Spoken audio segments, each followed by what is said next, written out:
Hello, Marlon King here, and I want to talk about my hot tub. I did a video about it 2 years ago, and I kind of want to give you an update on how it's been going.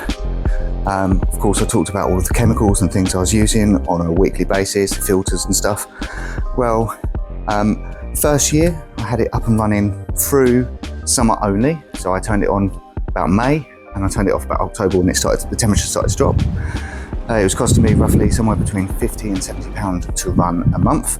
And of course in October that went up to way over £100. I think that was like £150 almost to run when that temperature dropped down. Last year, I decided to leave it running all winter, and as a consequence, it's no longer working, which is a little annoying. I just want to talk you through some of the issues I've had. The main issue I get is the dreaded E02 error. Now, I don't know whether it's going to do it. Here, let's have a look. You'll turn it on, and then literally after a few seconds, it will normally error. Now, I actually haven't turned this on in a few weeks, so it's lasting longer than it was earlier. Yeah, so what happens is you turn it on, it immediately cuts out whether you turn the filtering on or whether you turn the heating on. And it turns out this E02 error can be a number of things. It can be either filter needs replacing. Well, I generally rinse the filters every week, so it's not that. It can be due to a chemical imbalance, or if the water's built up a little bit too much with the chemicals. But I do generally replace the water quite often as well. So I like to think it's not that. So one thing I completely forgot about is that I live in a hard water area down in southeast Kent, and so that could be something that could be causing the issue. So what I did, let me show you. I thought there's an actual solution that you can use to keep the water softer. Let me see if I can get it lighter here. There we go. So I bought this one. I decided to get an official product because it made sense. That it would probably work better.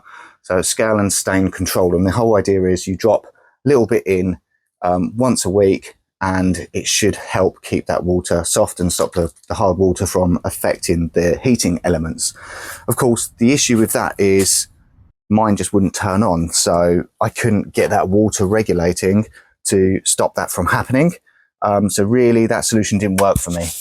And now it brings me on to the next thing I tried, and that's this weird contraption here. And this thing here, basically you completely detach the hot tub and connect this up to the heater. So, you know, filtered water comes in there, hot water comes back out. And then the whole idea is you get a cleaning solution with this. You pop it in. So I had to use kettle water just to keep it nice and warm. And I'll run it through for about half hour, and it started to turn back on and work. And I had it running for about a week, and then it completely cut out again. Now I've run out of cleaning fluids. I will need to try and get something else that will kind of descale and cleanse the whole system. However, I'm very skeptical that is the permanent solution. I had noticed in the last few months of use, if I move the water about too much, it could sometimes cut out, and then I'd have to get out of the pool and reset it and then turn it back on. Well, for me, I generally go in at midnight, and it's generally freezing cold outside, especially through the winter, like you're talking about -1 or only a few degrees.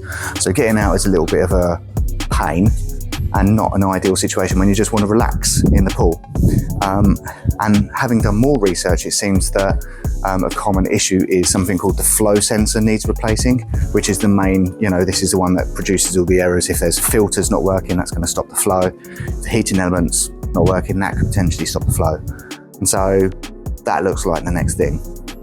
Now, that means I'm going to have to buy a separate part and have to dismantle it and try and install that myself, which is not something I'm looking forward to doing. And so I've put it off, and that's why at the moment it's out of commission. Now, one other option I have, bear in mind these aren't too expensive, these hot tubs, the blow up ones, but I could actually get a whole new unit of this. These cost somewhere between $250 and $300, but this is a slightly older one. Obviously I've had it 2 years.